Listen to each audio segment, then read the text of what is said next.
C'est quoi ça?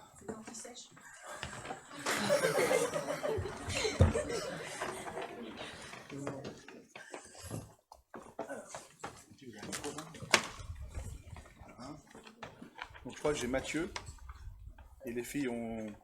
Je sais pas. Et tu peux couper le micro de celui-là. Voilà, tu peux le couper. Alors on va faire un exercice un peu différent aujourd'hui. Je me suis dit, bon, il y a des jeunes avec nous et tout. Et donc les 4 jeunes filles qui sont là vont pouvoir participer. Mais vous aussi. Alors, c'est pas un jeu, hein. Alors pour que tout se passe bien, on a le droit de dire des bêtises. Non mais c'est important de rassurer, on n'est pas là pour juger les autres. Si vous dites une mauvaise réponse ou à côté, c'est pas grave, parce qu'on est en famille, et ça arrive qu'on dise des bêtises sans faire exprès. Donc les filles, vous allez vous passer ce micro-là quand je poserai les questions, mais ne vous inquiétez pas, eux aussi ils ont des questions également. Donc le thème du week-end pour les Jeunes Lumières, c'est la famille de Dieu. Alors il a fallu... alors je vais pas tout dire, hein, parce que c'est un cours de... hein.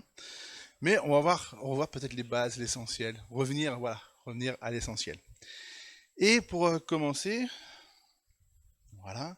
Ce verset, je pense qu'il était très intéressant tout de suite d'introduire, c'est Éphésiens chapitre 2. Ainsi donc, vous n'êtes plus des étrangers, ni les gens du dehors, mais vous êtes concitoyens des saints, gens de la maison de Dieu. Et maison de Dieu ici, c'est dans le sens foyer, hein, les gens qui habitent sous un même toit. Alors, voilà le plan que je vous propose pour ce matin. On va d'abord voir c'est quoi la structure de cette famille. À quoi ça sert? C'est une question légitime. À quoi sert l'Église? Comment faire partie de cette famille? Commencer à réfléchir, c'est des questions qu'il faudra répondre. Et puis, quelle est ma place, moi, dans cette famille? Vous savez, dans les fratries, il y a toujours des petits problèmes de place, non? Notamment celui qui est au milieu. Hein, ouais, hein, Jessica? Eh oui. Le premier, il sait où il est. Le dernier, comme moi, je sais où je suis. Mais entre deux, des fois, ils ont un peu de mal à se placer. Hein, bref. Donc c'est pareil dans la grande famille de Dieu. Alors, pour introduire, l'Église n'est pas une entreprise. Hein, ce n'est pas une association. Même si on repose sur une structure administrative, des structures associatives, mais l'Église, la famille de Dieu, c'est pas une association. Ce n'est pas un club d'amis. On peut avoir des amis, mais l'Église n'est pas un club d'amis. Vous faites la différence entre le club d'amis et la famille ou pas? Développer un peu, parce que oui. Hein? C'est quoi la différence? Voilà, on choisit les amis, mais pas sa famille, hein? Hein, quand on a la petite sœur pénible ou le grand frère qui nous embête tout le temps, il fait partie de la famille, mais on l'a pas choisi. Vous est déjà arrivé ça? Ouais, non, mais semblait... Et puis, l'église n'est pas un bâtiment. Hein, le mot église, c'est ecclésia, qui signifie assemblée. Hein. Mais c'est vrai qu'avec le temps, ça a dérivé, notamment avec l'église catholique, où l'église est devenue le bâtiment. Et quand on va à l'église, même nous on le dit, ce dimanche matin, je vais à l'église, dans la tête, c'est le bâtiment. Mais en réalité, vous savez très bien que l'église n'est pas le bâtiment. Et Dieu a conçu l'église comme une famille. Et ça, c'est essentiel. Et notre fonctionnement doit être un fonctionnement de famille. Pas d'entreprise, pas d'association, pas de club d'amis, pas un bâtiment, mais une famille. Oui. Alors, de quoi est composé? Vous ne répondez pas encore. Vous répondrez à la deuxième question aujourd'hui. De quoi est composée une famille à l'époque de Paul? Les adultes. Il faut les faire bosser un peu. À votre avis, quand on imagine une famille de l'Empire romain, une famille à Corinthe, à quoi on pense? Ou à Rome? Il y a plusieurs générations, c'est-à-dire qu'on va des grands-parents, des parents, des enfants, donc il y a plusieurs générations. En fait, à l'époque, on parquait pas les anciens dans une maison de retraite, qu'on oubliait. Hop, non. Il y a plusieurs générations sous un même toit. Est-ce qu'il y a autre chose? Parce que c'est pas complet. Alors, c'est vrai qu'ils étaient beaucoup plus nombreux qu'aujourd'hui. Il pouvait y avoir peut-être des cousins par-ci par-là. Et voilà, il y avait effectivement des serviteurs, des esclaves, hein, surtout à l'époque de l'Empire romain. Et tout ça, en fait, le foyer, c'est tout ce monde-là. Toutes les générations et toutes les personnes qui s'y rattachent. Serviteurs ou esclaves, selon le cas. C'est tout ça, là, le foyer, la famille, en fait. Et aujourd'hui, là je me tourne vers vous, c'est quoi la structure d'une famille aujourd'hui? Alors le micro est là. Elle va activer Elsa. Euh, d'un père, une mère, frère et sœur. Père, mère, frère, sœur. Ok. Là c'est la famille d'il y a 30 ans, 50 ans. Et aujourd'hui, est-ce qu'on peut voir d'autres choses aujourd'hui?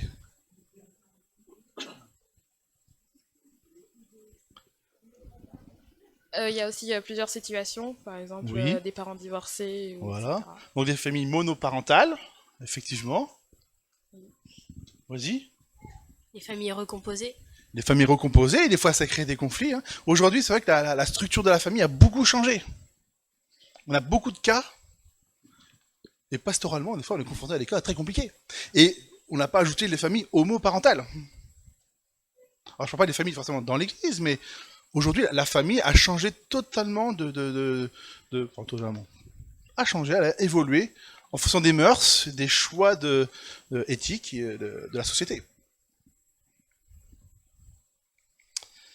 Alors, revenons à notre plan, la structure de la famille de Dieu aujourd'hui. Alors, à votre avis, justement, les enfants d'abord, quelle est la structure de l'Église, qui est la famille de Dieu aujourd'hui? Vous pouvez faire passer le micro.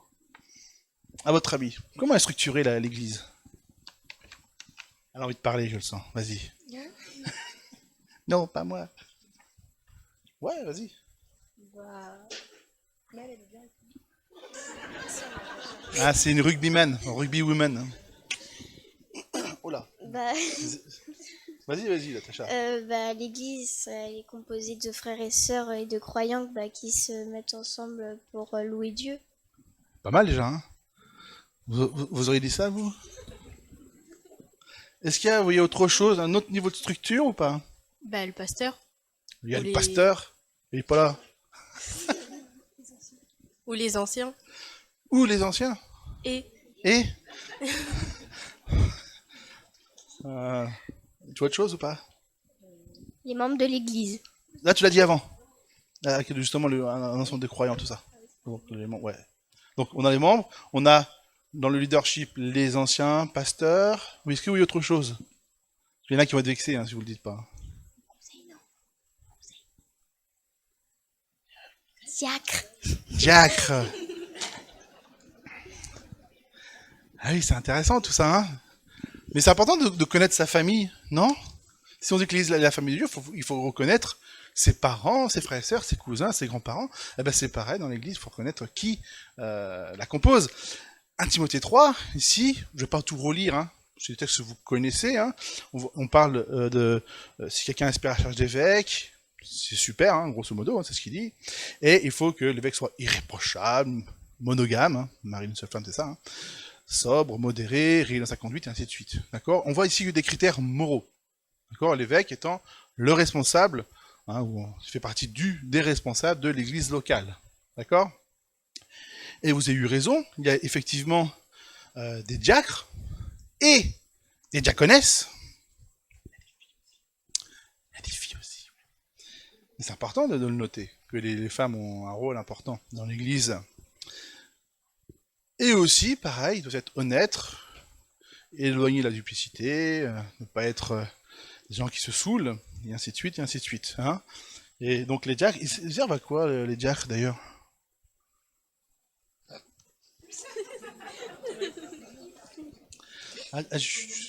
Et les adultes, ils servent à quoi les diacres? À faire le service, hein, à assister justement les évêques, ou anciens évidemment. Et puis comme vous l'avez dit tout à l'heure, Natacha, enfin tu l'as dit, mais dans l'ensemble vous l'avez dit, il y a aussi voilà l'assemblée. Et l'assemblée doit obéir ou bien faire déférence. Alors déférence, je mets comme c'est un mot compliqué, peut-être qu'on n'emploie plus beaucoup aujourd'hui, hein, c'est une considération respectueuse qu'on témoigne à quelqu'un, une marque de respect. Hein, voilà. Ah non, l'écran s'est éteint. C'est pas grave, il est là. Hein, donc ici, on voit qu'il y a une structure que l'Assemblée voilà, doit respecter voilà, son leadership que Dieu a établi et que aussi les membres ont accepté. Alors, et puis, ce qui est intéressant, moi je trouve dans ce verset-là, frère, si un homme vient être surpris en quelque faute, ce qui peut arriver, c'est la charge des parents, c'est de reprendre leurs enfants, mais peut-être que vous, à la maison, je parle aux parents, des fois on est un peu sous le coup de... Pourquoi me regarde ma fille comme ça? Un peu ferme, à une époque, même donner les fessées à une époque. Aujourd'hui, c'est interdit. Hein. Là, il est bien dit ici, redressez-le avec un esprit de douceur. Je pense que c'est important. Vous qui êtes spirituel, donc vous qui êtes en charge justement de veiller sur l'assemblée, redressez avec un esprit de douceur. Hein. C'est important ça. On est souvent sur le jugement, sur l'agressivité des fois. Oh, lui il a fait ça. Non, c'est pas ce qui est écrit là. Hein. Mon frère, ma soeur, pourrais-tu m'expliquer ce que je viens de voir? Peut-être que j'ai mal compris. Vous voyez, on se rapproche plus avec douceur pour essayer de l'amener vers le bon chemin. Hein.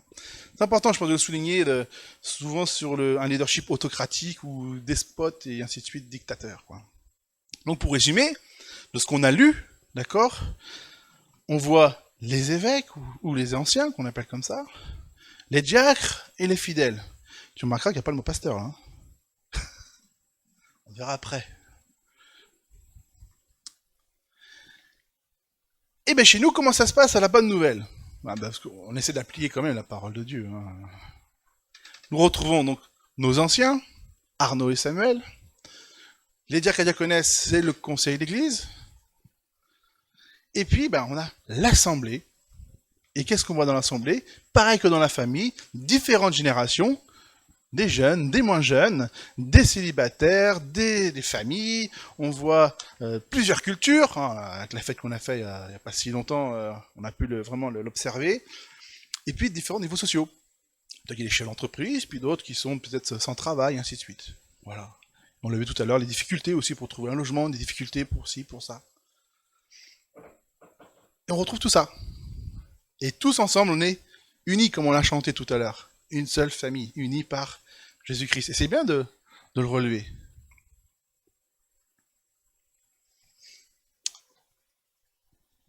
J'ai pas oublié le pasteur, t'inquiète pas. L'église, on en pourrait dire beaucoup plus de choses, hein, évidemment, hein, mais là, c'est pas le but ce matin. À quoi sert l'église? C'est vrai, c'est une vraie question. Pourquoi Jésus institue l'église? Jésus dit bien à Pierre, tu es Pierre, et sur cette pierre, je bâtirai mon église. Alors que le concept n'existe pas, Jésus déjà le dit à ses disciples. Donc quelque part, si Jésus le fait, c'est qu'il a sûrement une raison. Non? Donc l'église, à quoi ça sert? On va commencer par qui? Les jeunes ou les moins jeunes? Alors, selon vous, alors on va commencer par les jeunes. Là, c'est une petite. Alors, il y a des anti-sèches, comme c'est le thème du week-end, ils ont sûrement abordé le sujet durant ce week-end. Qu'est-ce que vous retenez de à quoi ça sert? Nous, on l'a vu hier soir avec les jeunes. On a vu dans Ecclésiaste 4, 12. On peut attaquer facilement celui qui est seul, mais à deux personnes peuvent résister. Une corde tressée à plusieurs fils ne se casse pas facilement. Ça sert que on peut tous se soutenir mutuellement, financièrement, etc. quand on a des besoins. Ok.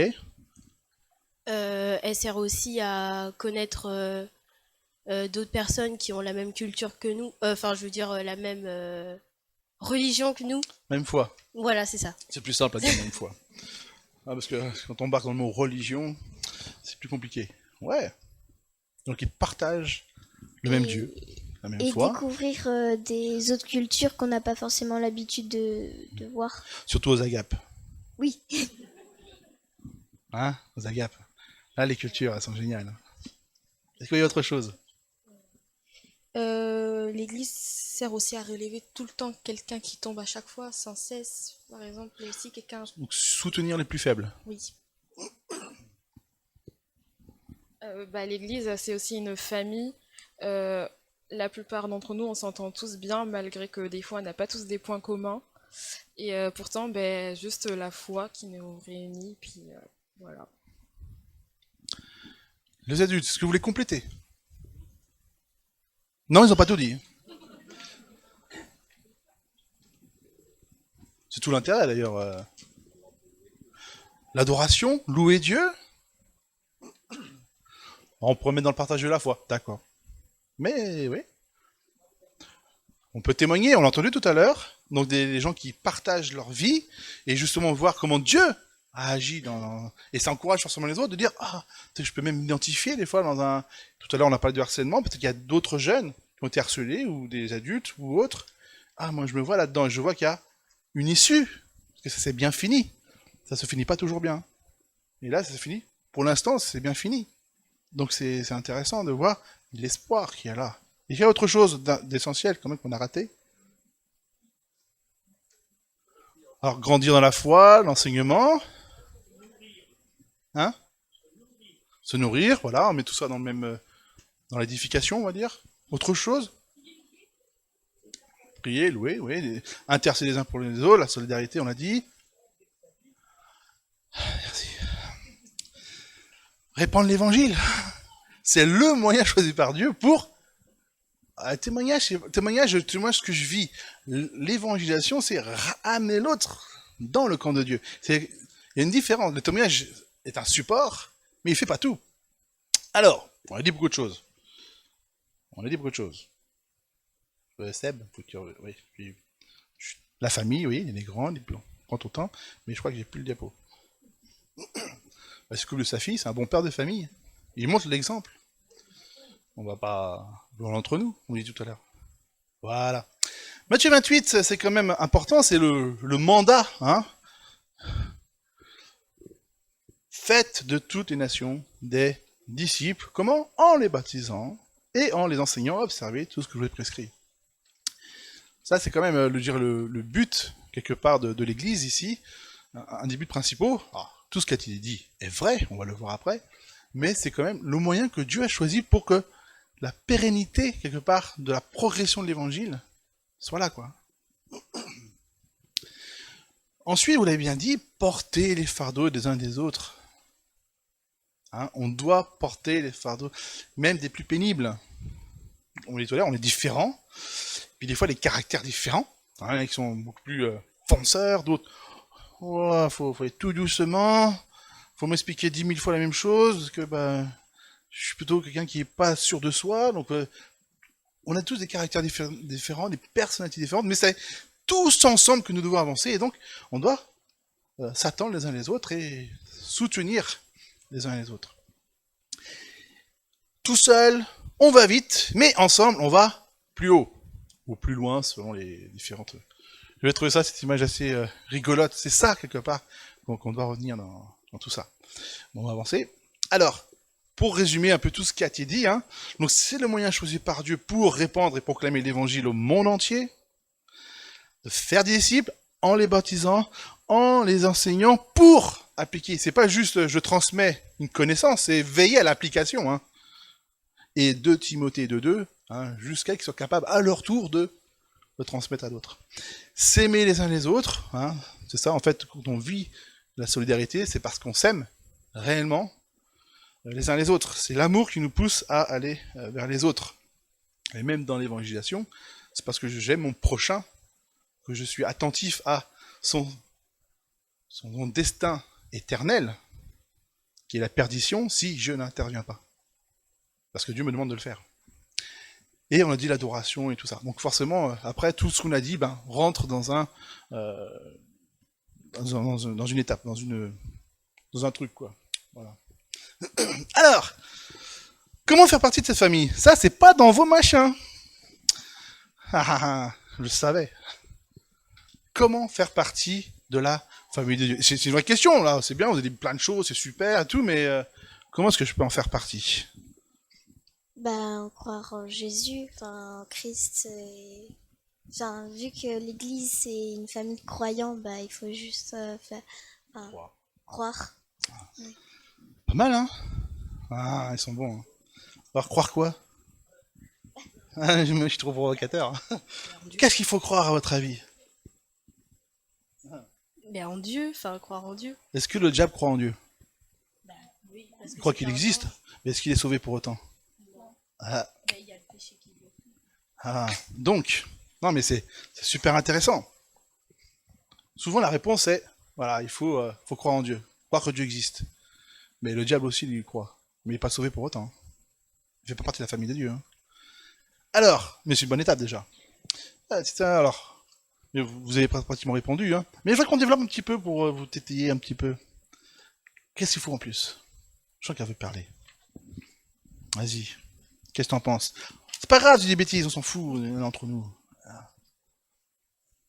Bah, faire partie d'une église, c'est aussi la foi, Ouais. mais c'est aussi Comment est-ce que la foi, comment je l'ai? en priant, en louant. Enfin, la foi, c'est un- C'est quoi la... Voilà, on va faire plus simple. C'est quoi la foi? la foi, c'est quand tu crois en Dieu et que tu sais qu'il est toujours là, que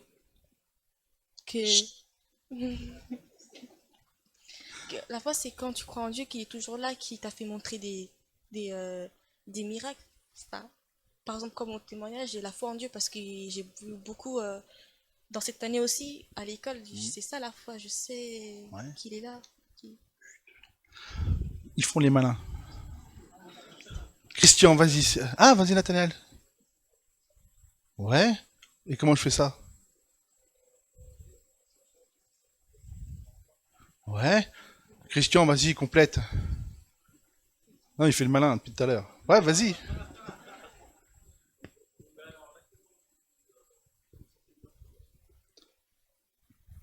Alors, c'est dire quoi que c'est écrit comme sauveur? Alors, la réponse est juste, hein, mais c'est bien un peu hein? C'est dire quoi que c'est écrit comme sauveur? Bon, Rachel, oui, mais bon, tu enseignes des machins. Je veux bien. Bon, vas-y, vas-y. Ouais, tourne parti. On reconnaît qu'on est tous pécheurs.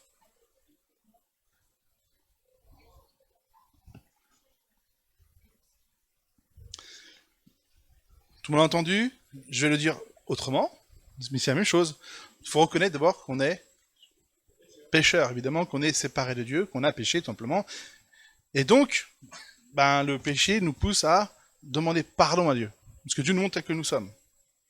Donc on se sent perdu, et la seule solution, on voit qu'il n'y a que Dieu qui peut résoudre ce problème-là. Donc, je demande pardon à Dieu pour mes péchés, et je l'invite à, dans ma vie. Alors, croire en Jésus signifie croire qui il est, croire qu'il est Dieu, qu'il s'est incarné, qu'il est mort à la croix pour moi, qu'il est ressuscité, et ainsi de suite. D'accord? Ça c'est écrit comme sauveur. Je crois que c'est lui la solution. Mais il faut comprendre, il faut accepter que ce soit lui, qu'il soit à la fois pleinement homme et pleinement Dieu, en fait. Il n'y a qu'un homme parfait qui pouvait accomplir le sacrifice. Et puis, comme Seigneur, parce que souvent, je remarque beaucoup hein, quand on discute avec des gens par-ci par-là, croire que Jésus est mon sauveur, ouais, ça va. Mais l'accepter comme Seigneur, c'est un peu plus compliqué des fois, parce que là, j'accepte qu'il soit mon maître, et donc je dois conformer ma vie. Tout à l'heure, on a vu faire des disciples, c'est enseigner, mais veiller à l'application. Il y a un changement qui doit s'opérer. Je dois remettre ma vie en règle quelque part, et là, ça bouscule. Mais c'est ça qu'il faut faire. Accepter Christ comme sauveur et comme Seigneur. Parce que le Saint-Esprit ne peut pas venir dans ma vie si je ne laisse pas le faire. Dieu ne s'impose pas. C'est parce que je veux bien qu'il vienne qu'il viendra.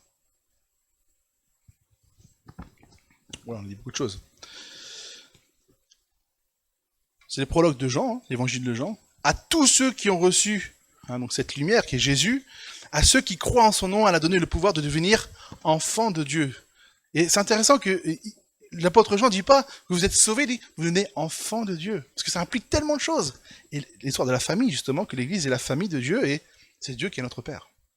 C'est énorme quand même qu'un dieu, si on se met à la place à l'époque romaine, où il y a plein de dieux, aucun ne dirait qu'il est le fils de Dieu. Mais là, Dieu nous adopte. On a une relation de parent-enfant, c'est quand même quelque chose de plus proche. C'est une proximité qui est intéressante ici. Donc, on l'a dit, quand j'accepte le message de l'évangile, parce que là on parle de la famille de Dieu qui est l'église quand même, il y a une petite nuance à noter. Pour le salut, pour passer de la mort à la mort spirituelle à la vie éternelle, oui, il faut que j'accepte le message de l'évangile par la foi en Jésus-Christ, oui, et ça me fait entrer dans l'église universelle. C'est quoi l'église universelle? Non, je vais pas vous embêter vous. C'est quoi l'église universelle? L'ensemble de tous les croyants, passés, présents et à venir. C'est énorme. Donc ça se voit pas, ça. Tout n'est pas visible, en fait. C'est ça qu'on parle d'église visible, église invisible. Mais, tu vois, par exemple, Maël, tu as témoigné tout à l'heure, si j'ai bien compris, tu as découvert Christ quelque part, à travers ce chant que tu as préparé. Mais ça, c'est entre toi et Dieu. Ok? S'il n'avait pas témoigné ce matin, on ne l'aurait pas su, en fait. Alors il faut le faire, tu vois, c'est génial. Mais, ça se voit pas. Nous, on voit pas. Vous voyez pas ce qui se passe en elle. Et donc, c'est pour ça que Jésus est balèze, il a institué le baptême. Le baptême, c'est justement la confession publique que Jésus est mon sauveur et mon Seigneur. Et c'est pour ça que dans l'église locale, à rentrer dans l'église locale, on demande d'être baptisé. Jésus le demande, tout à l'heure c'était un verbe à l'impératif, on doit se faire baptiser, Jésus le demande. Et c'est notre entrée visible quelque part comme disciple de Jésus-Christ dans l'église locale. Donc, petite pub.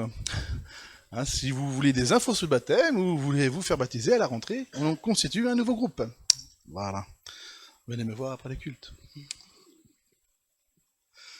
Alors, quelle est ma place dans cette famille? C'est vrai que c'est bien beau tout ça, mais quelle est ma place? Est-ce que j'ai une place? Ou alors c'est que les anciens et les diacres qui ont une place, et puis les autres, vous êtes là à regarder un écran. C'est la génération écran. Quelle est ma place? Puis certains se sont dit, ouais, mais je sais pas quelle est ma place. Comment la trouver? Donc c'est bien d'avoir la réponse. Et puis, souvent on dit que les jeunes font partie de l'église de demain. Mais ils font aussi partie de l'église d'aujourd'hui. Et quand j'entends ce que j'ai entendu, par les chants, par les témoignages, par l'implication, les lectures, je pense que on est peut-être trop associatif des fois. Trop, vous voyez, trop carré dans notre manière entre guillemets, de gérer l'église locale. Est-ce que les jeunes n'ont pas une place plus prépondérante? On ne pourrait pas leur donner peut-être plus de place? Ou est-ce qu'il faut être absolument baptisé, membre, 18 ans, parce que c'est associatif? Est-ce qu'il n'y a pas autre chose à faire, quelque part? Est-ce que vous auriez une place, vous, dans... Est-ce que vous en tiriez une place? On a tous la même place. On a tous la même place? On se met tous derrière la batterie, alors? Non, Non. Voilà, on a la même importance de place. Alors, ce qui est intéressant, c'est que il n'y a pas de hiérarchie.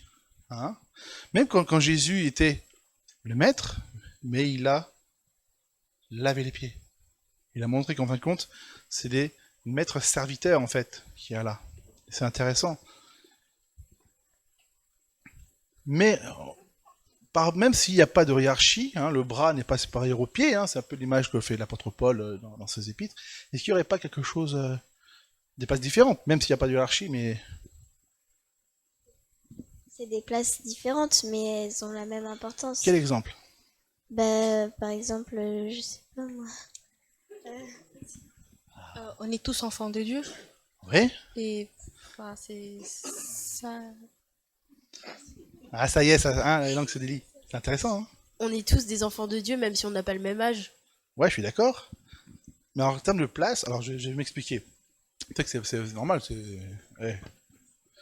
Bah, par exemple, moi là je prêche, c'est une place, prédicateur. Par exemple, Anne a fait de la flûte, ou elle peut chanter, c'est notre place. Il y en a qui font la présidence, il y en a qui font l'accueil, c'est encore une autre place. Bon. Quelle place? Oui, le ménage aussi, oui. Préparer la scène, voilà. Il y a plein de choses qu'on peut faire dans l'église. À votre avis, quelle pourrait être votre place? Où est-ce que vous verriez bien à l'aise? Qu'est-ce que vous sentiriez? Bah, dans des endroits, enfin dans des places où on peut exercer nos dons. C'est quoi ça, les dons? Ouais, j'ai un peu loin, hein. Je t'embête. Je t'embête, non, je t'embête, on va parler. Alors, quelle est ma place? Ok. D'accord, on voit qu'il y a plusieurs places. À votre avis, comment est-ce qu'on fait pour la trouver?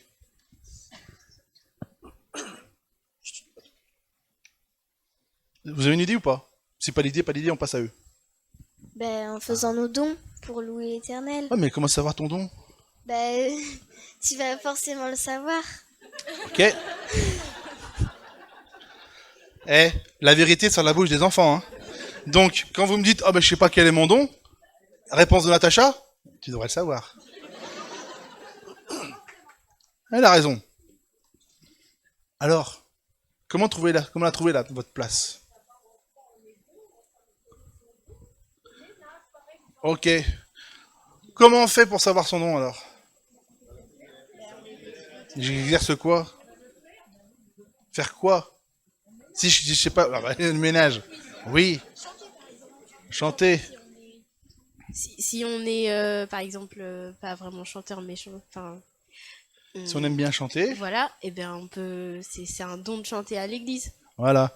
Mais si on chante faux, c'est qu'on s'est trompé. Ah mais.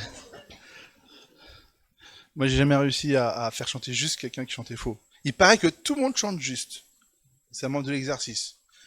Moi, personnellement, je n'ai jamais réussi, mais je connais quelqu'un qui a réussi. Effectivement. Alors, Dieu a donné des dons, des personnes avec un don à l'église. Tu vois, le mot pasteur, il est là. Mais c'est pas le même que ton père. On va dire ce qui est après. Il a donné les uns comme apôtres, les autres comme prophètes, les autres comme évangélistes, les autres comme pasteurs et docteurs, pour le perfectionnement des saints, hein, pour que les gens, pour les frères et sœurs, puissent se perfectionner dans la parole de Dieu appliquée, hein, qu'on devienne parfait, simplement. Hein. Et jusqu'où on doit aller? Jusqu'à l'état d'homme fait à la mesure de la stature parfaite de Christ. Il y a du boulot. Mais n'empêche que,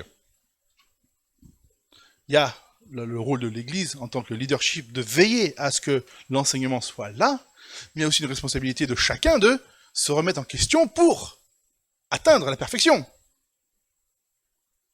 Hein? Et oui, et vous l'avez dit, il a donné diversité de dons, c'est 1 Corinthiens 12, le passage, je dirais, de référence en général là-dessus. Donc il y a plein de dons, d'accord, mais il y a un seul esprit, c'est Dieu qui donne les dons. Et ils servent à l'édification de l'Église. Alors voilà un petit peu pour faire comprendre les choses. Il y a 2 types de ministères dans l'Église. Ministère. J'ai un peu mangé le nid, ça fait mystère après. Il y a les ministères structurels qu'on a vu tout à l'heure, les anciens, les diacres. Alors le mot pasteur aujourd'hui est utilisé plus dans le sens structurel aujourd'hui, quand on dit le pasteur d'une église, hein, c'est par rapport aux anciens, hein, il fait partie des anciens. D'accord? Ça, c'est un héritage de la réforme. D'accord? On a transformé le curé, grosso modo, en pasteur comme le responsable de l'église locale. D'accord? Et ça nous est resté jusque-là. Le problème, c'est que ça porte à confusion avec ce qu'on a vu avant. Il y a le mot pasteur qui est dans la Bible aussi, hein, le mot berger, mais qui n'est pas forcément utilisé de la même manière. Comme on nomme un pasteur d'une église, c'est bien en leadership. C'est pas lié du tout par rapport à ses dons. Il en a évidemment, mais c'est plus par rapport à que ce soit un bon père de famille comme pour les anciens.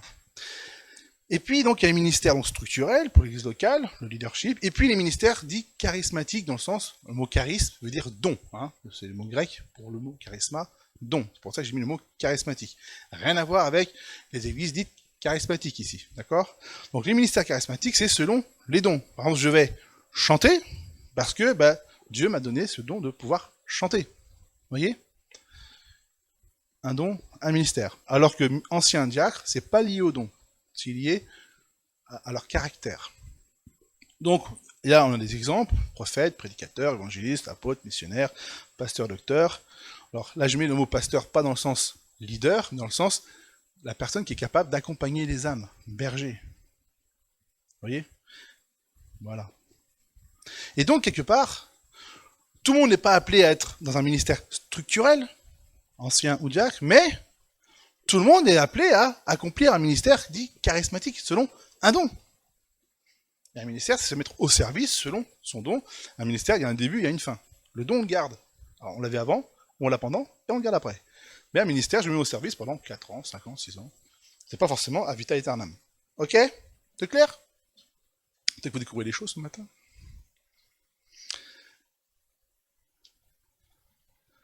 Et il ne faut pas oublier, vous qui étiez autrefois étrangers et ennemis par vos pensées et par vos mauvaises œuvres, il vous a maintenant réconciliés par sa mort dans le corps de sa chair, on parle de Jésus évidemment, pour vous faire paraître devant lui saint, irrépréhensible et sans reproche. Hein? En fait, j'avais mis avant, je crois que je me suis trompé. Alors, donc Dieu nous appelle à l'action. Vous pourriez vous dire, ah bah oui, mais Jésus revient bientôt, pas besoin de bouger. Non.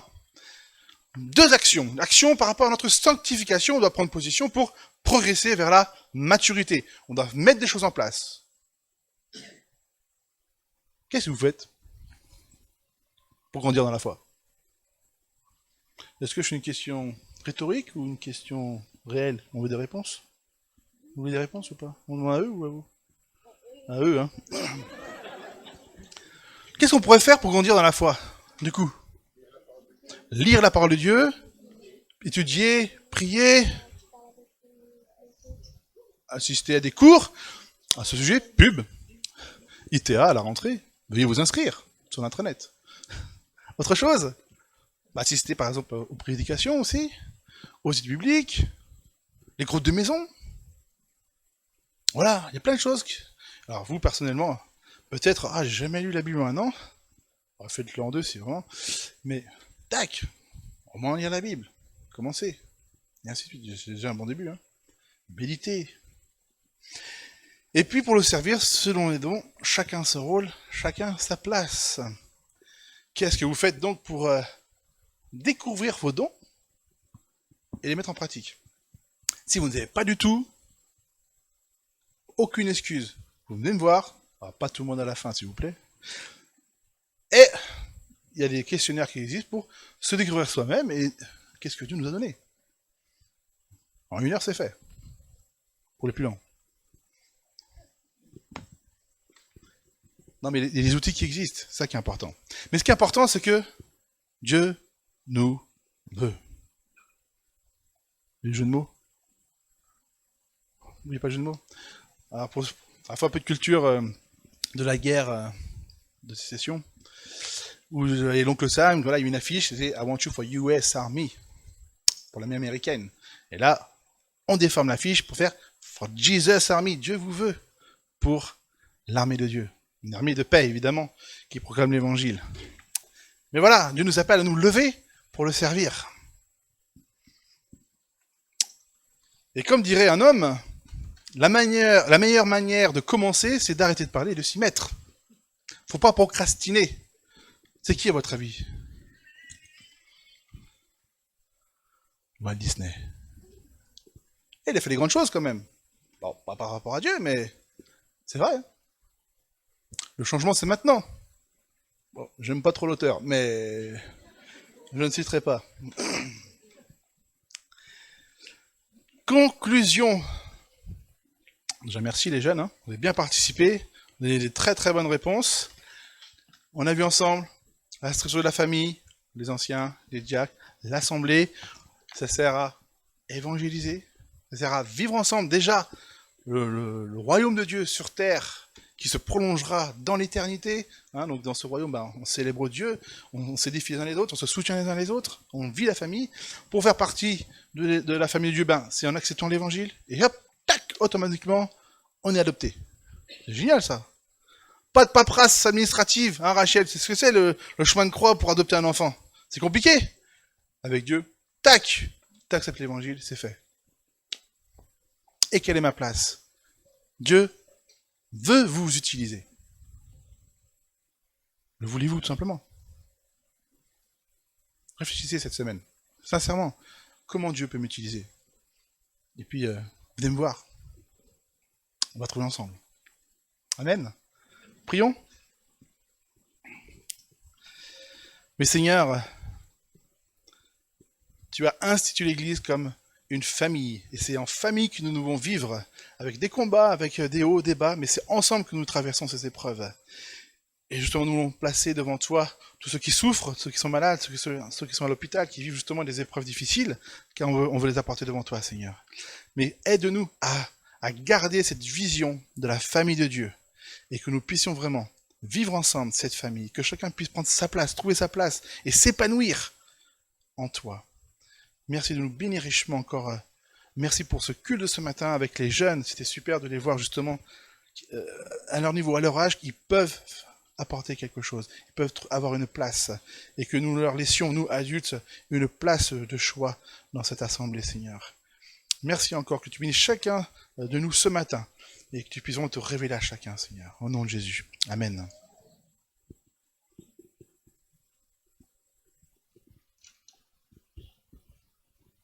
Merci Samuel et les jeunes. Donc il y a les jeunes, nos jeunes lumières qui ont préparé une chanson avec une chorégraphie